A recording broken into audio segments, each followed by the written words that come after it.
Welcome to the Fitness Plus Technology Podcast for club owners, operators, and fitness professionals. Each week, host Bryan O'Rourke brings you an expert interview with a global influencer at the crossroads of fitness and technology. You gain the insights, tools, and inspiration you need to stay connected to the pulse for what matters most for your business in the age of exponential technologies.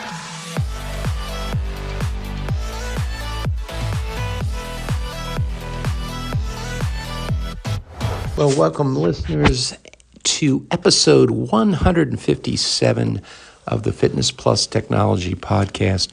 I am your host, Bryan O'Rourke, and it was great to see many of our colleagues and friends at IRSA in Los Angeles last week. I really enjoyed saying hello to so many of you and attending a lot of events. What a lot of fun that was. And ahead, of course, is FIBO in Cologne, Germany, which is in the second week of April. And that will be a huge a party with people from around the world. I am so looking forward to that and the European Health and Fitness Forum event the Wednesday before, where we'll have the release by Europe Active a new book that I am contributing to. So be on the lookout for that information. So a great spring thus far. And today we have a really great guest, Dan Uyemura, who is a technological guru. Sorry for the slur of words there. Dan's background is in software development. He was part of the dot-com boom, doing a lot of things in his career at the time, including working with MySpace, and then got in the fitness side of things and actually opening his own club and getting in shape. And more recently, he has launched a terrific platform known as PushPress. Did that a number of years back. That has 3,000 gyms currently using the system around the world. The company had a Series A offering that valued the business at $100 million. And Dan and I are going to explore a lot of different subjects. Of course, talk a little bit about his story. We're going to discuss how operators should use tech in their businesses. We're going to talk about local trends, including marketing, trends in boutique fitness, and the impact of technology, along with some advice that he is going to give you entrepreneurs out there. So without further ado, I hope you'll enjoy our guest, Dan Uyemura. Welcome, listeners. And as I said in the intro, we have the pleasure of bringing on to the podcast Dan. Dan, what a nice time and nice conversation we're going to have today. I appreciate you carving out a few moments so we can explore technology, clubs, trends, etc.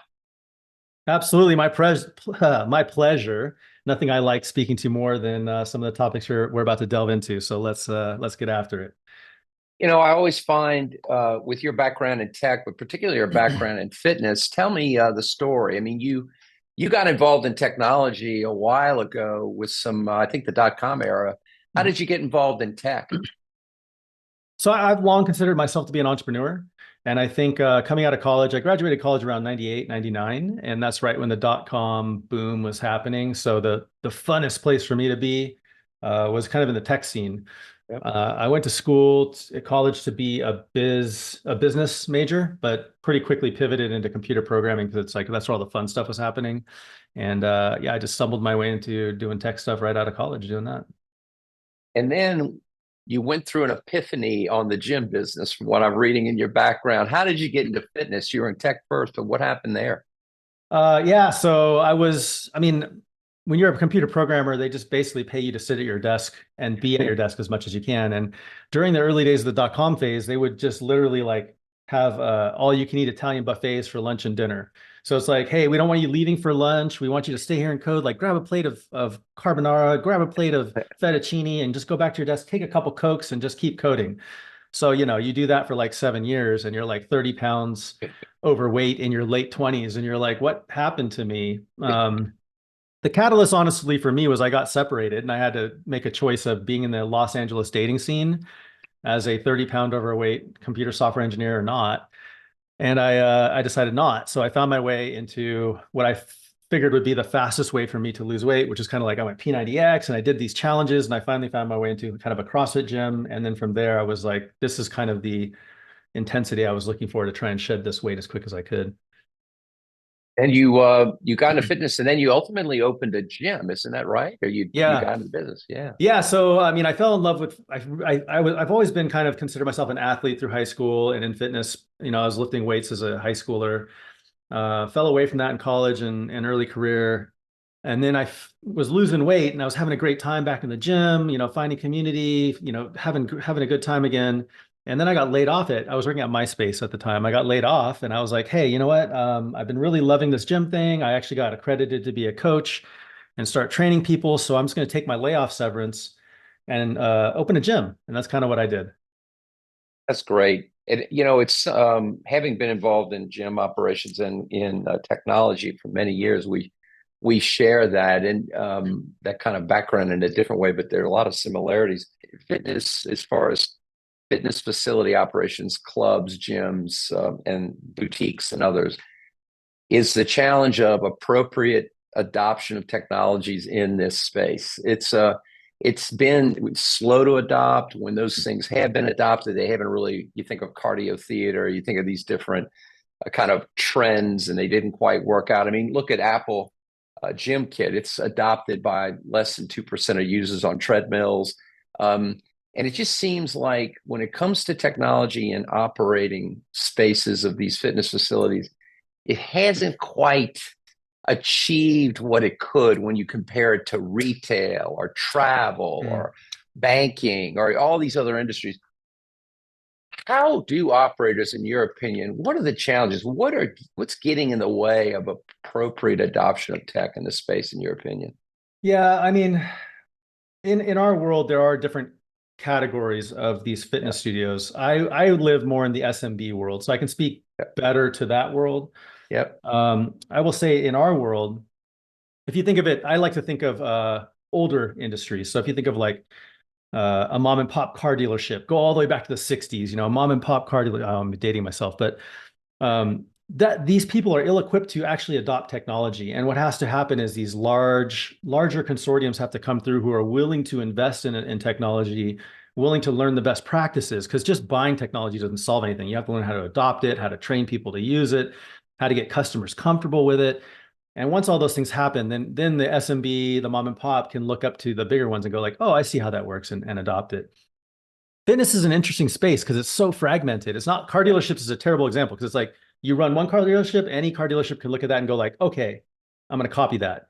But I mean, fitness, it's like you got everything from F45, which was like so technologically backed, all the way to, you know, like fencing schools, which have pen and paper still to this day. And across that whole spectrum, you know, you've got, you know, corporations, franchises pouring tons of money in the like, Orange Theory side of things. You've got mega gyms like Lifetime. And then you've got a single person who owns a CrossFit gym or a, you know, martial arts academy. And in our world, it's tough because you actually need an aggregator of tech. And I see that as our role, PushPress's role in this ecosystem is we are actually going to figure out how to leverage technology, figure out how to democratize it at a cost-efficient way for these small business owners to use, and then help them with the education and the deployment in a way that the customers buy in, the gym owners, the coaches, everyone buys in along the way. And it just makes them more operationally efficient. Yeah, that sounds right on. Tell us a little bit about PushPress. What problem were you trying to solve there? Tell me some of the unique aspects. What's your value proposition for your customer? Yeah, I mean, I'll dive into like what we were trying to solve when we started it. Yeah. The thing that there's a couple different points that bothered me the most. One, I built software, so I knew what software should look like, and I was on the cut, you know, in startup land, so it was like real cutting edge. When I opened a gym, I was like, whoa, like this is not cutting edge. This is so far behind what I know can be built. And so that kind of bothered me right off the bat. And then when I opened the gym, I like negotiated my credit card processing rates with a bank. And I spent about a month faxing them things, sending them information, proving this, proving that. And it literally sucked like I was still working on MySpace when this happened because I knew the layoff was coming. So I was like prepping. And I swear I did not work for like 3 hours a day because I was prepping docs, faxing docs, sending docs, doing all this stuff. And at the end of it, I was like, great, I got 1.9%. That's amazing. That's awesome. I whittled this guy down to the bone. I felt really good about myself. One of my first members was a banker, and I was bragging about it because I was still on the high of how exciting it was. I got 1.9%. And he just looked at me in the face. He's like, that's just not true. I guarantee you that's not true. I know how this works. You're not paying 1.9%. So he broke down my rate for me, and I was paying 4.8. And I was so pissed off at that time because I felt like they took advantage of me and told me like a bunch of lies, essentially. And then I said, hey, if they're doing it to me, and I felt like I was kind of savvy and I felt like I knew a lot of things, granted, I probably didn't, but I felt like I did. And I'm like, the whole industry must be ripped off. And the further and further I dug into it, I realized like there were a lot of people who were serving the gym industry who weren't really representative of the gym industry. Yep. And we're just finding a way to make money off of gym owners, assuming they were too busy or undereducated or whatever to figure it out. And that really lit my fire. And that's kind of why we started PushPress, to kind of stop that practice. That makes a heck of a lot of sense. And I really identify with what you're talking about, because you can see it even today throughout the industry, where people, they really don't know what it is they're really paying for in many cases. And it's so accurate. When you're thinking about tech, obviously billing rates for credit cards and things like that are very important. It's a big area of cost that you can absolutely waste a lot of money on. We were talking before the podcast started about marketing. I have a marketing firm, and we've seen a lot of. We've done it for many years in the businesses I've owned, and we do it for a select group of clients. But that's an area where technology has changed, and where a lot of people are misinformed about what really works or doesn't work. Do you have any insights on the marketing arena and how you see that? Oh, there's a lot of different ways we can go down that one. Yeah. And again, I speak a lot of the lens of kind of leading the charge for the SMB, Yep. single owner operator. AI is coming into marketing. We can talk about that. We can talk about investing in paid ads or how ads work. We can talk in local SEO and how to position that way. And then it starts blending into sales. Like how does your CRM effectively get you in touch with your leads at the right time and make sure you're selling correctly? And then sales concepts and psychology. We can talk about any of those. Any one you want to dive into? Or you want to talk specifically about tech? Specifically about tech, but you're making a point. It's not that simple. And the whole idea too of marketing in general, where it used to be just purely advertising, it's more complex than that. In the realm of storytelling, content, in the realm of like you said, local search. There are a lot of owner operators that I've come across that don't even use their Google, kind of basic Google tools, right? And those are oftentimes the most effective platforms to do organic. So you pick whatever is the most apparent one. Yeah, I'll speak generically at this. Like as you just heard, like I just scratched the surface for how complicated marketing can be. Yeah. I'm of the belief that you need to focus on the avenues of marketing that you're going to be organically be good at. And that's going to be word of mouth. That's going to probably be social media if you know how, if you just understand a few key concepts, and building your community and getting referrals within your community. Beyond that, it's probably going to be a fool's errand to do paid ads if you're a SMB. If you are running a larger operation and you have an ads manager, that could probably work. So generally speaking, in my realm, I recommend people to hire the solutions providers in these space, because it's too complicated. It's a fast moving target. You're never going to win the game, and you're going to end up. I talk to a lot of gym owners in my world, and they're like, "Oh, paid ads are stupid." And I'm like, "Actually, they're not. You just haven't done it right." That's so, right. I think the biggest thing, especially when you're talking about tech-enabled marketing, that's when it starts to get more complicated, because no one's going to build tech into something simple. So, talking about tech-enabled marketing, if you don't come from a previous career that you were a marketing expert, I would say let a professional handle it for you when you feel you're at the level that you want to like open up the top of your funnel. That's my opinion. Yeah. No, I agree with that. Are there other areas about your software platform that you find particularly interesting or beneficial to operators that are SMB, where that really differ? Can you get in a few other points that really differentiate what you're doing? Yeah, I mean, everything that we built is kind of in the lens of how do we approach this age-old problem. And like MindBody solved this problem a long time ago. It was done in a different era. There hasn't been enough iterations, in my opinion, for it. So it's like, how do we not copy what MindBody's doing and do something a little bit different that's of today's era. Yeah. So one thing I'll talk about that I'm really proud of is we've built our member app to be a true community driver for SMB gyms. And I'll tell you the problem point first. Problem point first was a lot of SMB gyms, they would get on a solution like MindBody, and their member app was great, but it didn't gate somebody and create an experience for somebody to connect them with that gym. Yeah. In fact, it almost seemed to connect them to other gyms, right? And from a consumer standpoint, that's great. I can explore other gyms. I could check out other opportunities in the area, new studios, new things to learn. From the gym owner standpoint, from the studio owner standpoint, that's really terrible because it's like you've done all this work to acquire a customer. And then in order for them to book a class in your member app, they're getting exposed to other gyms. Right. We flipped that. We flipped that one around. And what we did is we said, what are the inefficiencies? So that's an inefficiency. Another inefficiency is a lot of gym owners spend hours a week managing their Facebook page. Like, oh, you joined the gym, you can come into my Facebook community. You quit the gym, now I have to decide if I want to kick you out or leave you. So what we did is we built all that functionality into the member app, but the member app's gated around the gym. So it's like you join my gym, you get to use you log into my member app, which is a PushPress app, or you can buy a branded one.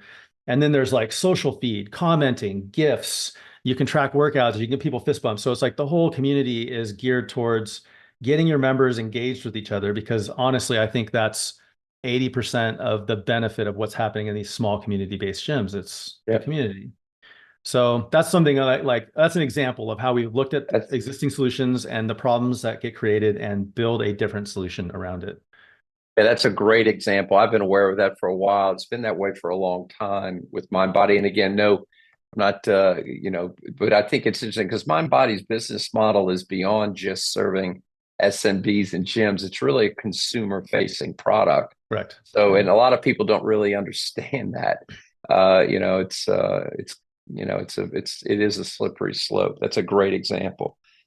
Dan, can you talk a little bit about what you're seeing in trends for boutique fitness? What do you think the next kind of emergent area or areas are with respect to boutique?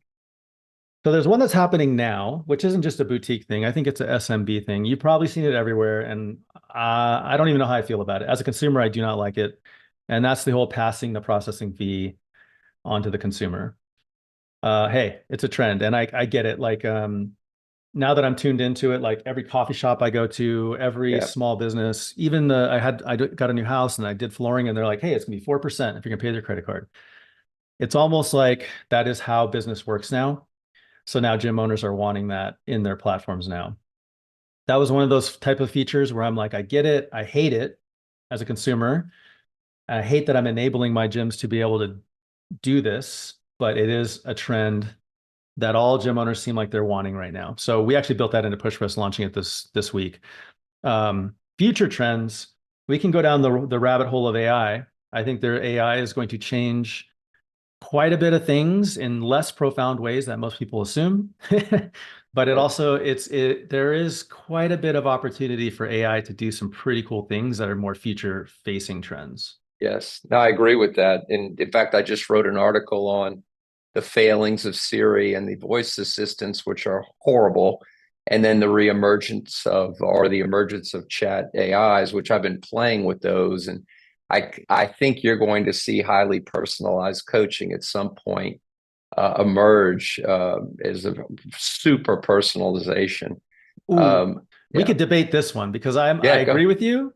I agree with you that it's going to come. I think it's going to fail. Tell me about that. I'm curious. Yeah. I don't want to say that as such a wholesale statement, but no, it's okay. So here's my hypothesis right now. Sure. I think we already are in a world where loneliness is $1 trillion problem. It's literally the biggest problem in the entire world at this point, outside of like atmosphere or our sun blowing up. But loneliness is a problem. The internet has made us lonelier. These meta virtual reality things have made us lonelier. AI is actually, I think, poised to make us lonelier. There's already AI girlfriend apps and boyfriend apps out there. Like, it's making the problem worse. And I do think there are certain things in our world that actually combat that in a holistic way that we cannot get away from. And that's school, like going to school, going to church, going to the gym. These are things where school's already getting erased, but these are things where you actually elect to go to a place where other people who think like you, who act like you, who behave like you are present. And that's why I was saying like 80% of the value of a gym actually is in the community and the connections that are being made. So I think we are actually in the fitness world, although there will be tons of temptation to build auto AI programming, auto AI assistant, auto AI, the stuff, we're actually fighting the AI and loneliness problem by getting people in person doing hard things together. I can see that happen. I think what you're like you see with any technologies, they create a set of problems that were not Yes. there before. And then new technologies emerge to solve those things. And I think it's going to be different layers of experience. Yes, I think there are going to be people that recognize what you're describing and choose to not plug in, as they say. And I think they are going to be at scale. I think large tech companies like Apple and others are going to integrate these coaches into their platforms and their app platforms. I can see both things happening. But you're right about, AI. It's funny. I think Scott Galloway called it artificial intimacy, not artificial intelligence. And Yeah. that's the culture we live in, is artificial intimacy, which is all about the loneliness component, because that's a very real thing. Yeah. I don't know how many people that are listening now understand the statistics, and it's just mind numbing, the number of young people that don't date, the dynamics around depression. I mean, there's so many markers that reflect what you're saying is completely on point. Yeah. That all being said, having made the anti-AI statement, I am hopeful that AI will get more, it will be the first wedge Yeah, where someone's on a couch and there's a robo assistant who gets you something, gets you yeah, from 0 to 1, which is enough to pique your interest to try something else. I'm like, if that happens, I'm 1000% behind that. So yeah, yes. It'll be interesting to see what happens. I think we can both kind of be right in that sense, but in regards to that, you're going to see different things emerge in different ways.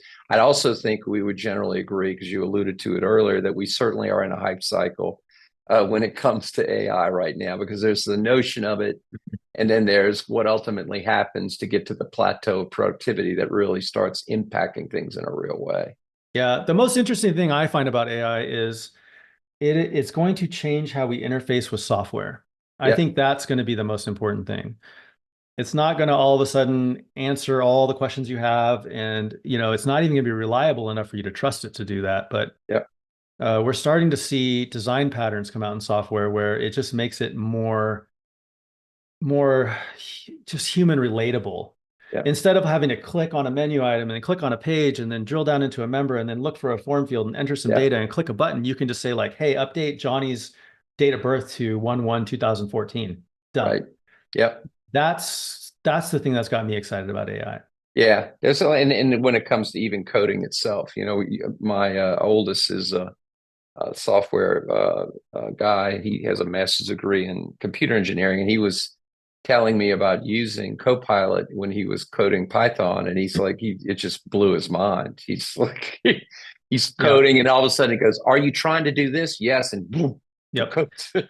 So the co-pilot concept is a way every industry can apply things to. Yes. So this is Yeah. where I think there could be a fitness co-pilot, Yeah. but to some degree there still needs to be a pilot. You Hmm. know, Yeah. that's the paradigm I see it as. So No, I agree. I agree with you. I really do. Um, So I always ask accomplished folks like this toward the end of the podcast for some pearls of wisdom. So you've been involved in an entrepreneurial background through tech, through fitness and tech combined. You've done a lot of different things in your career, Dan. What are some words of wisdom you could share with some of our listeners?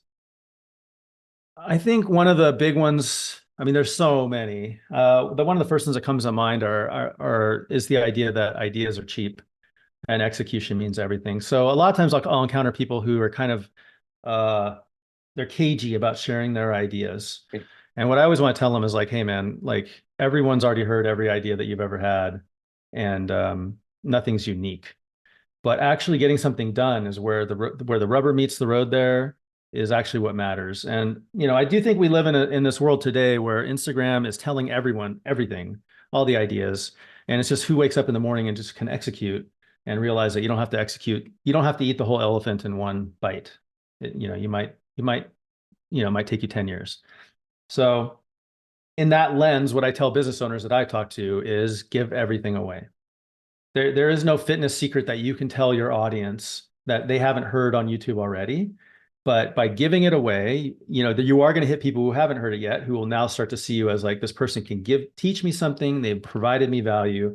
There's a sense of reciprocity where when someone's giving you something, you feel the natural inclination to give back when you can.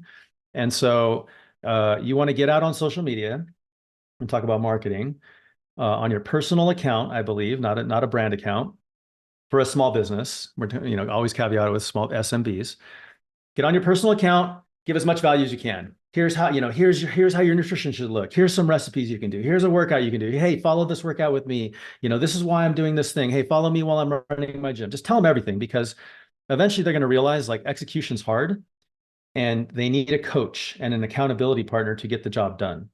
And that's when you built enough trust and you built enough value with them for them to turn back to you and say like, hey, you've been giving to me for 6 months. Now, how do I become a client of yours? And that's when the magic's going to happen. Yeah, the Edelman barometer, trust is the most valuable commodity in the world today. The way you earn it is you answer the question generally, why do you love your parents? It's because they loved you first. There you go. It's the ultimate strategy. So I've never heard of that one. That's a good one. I'm glad I took that. Yeah, Gary Vaynerchuk said it years ago. So I've always remembered that one. I'm a big believer in what you just outlined there. Another thing around that and your point of giving it away, I'm telling more and more people that want to file patents, don't. You're just buying a lottery ticket to a lawsuit. That's a Mark Cuban quote. So yeah, I agree with that. Share everything and think from a position of abundance. Well, Dan, we have in the show notes all of your contact information, including descriptions on your terrific software platform. I know the listeners will be able to get in touch with your company if they're interested in learning more. And I want to thank you for sharing your wisdom and insights with us today. Well, thank you so much. It's been a pleasure, Bryan. Take care. All right. Hello, listeners. This is Bryan O'Rourke, and thanks so much for listening to the Fitness Plus Technology Podcast. The podcast is made possible by the Fitness Industry Technology Council, a consortium of global brands working together to enhance the adoption of technologies in the fitness space. Our company, Videri Ventures, which is invested in Vertimax, Montezuma, Gold's Gym Houston, Texas, and Fitness 24/7 Thailand, also underwrites the podcast, along with our service companies, Integris Advisors, Moon Mission Media, and others. Please feel free to share this podcast with your colleagues. And if I can be of any assistance to you, don't hesitate to reach out, bryanko'rourke@gmail.com, or find me on any of the major social networks. Have a great day and thanks for listening.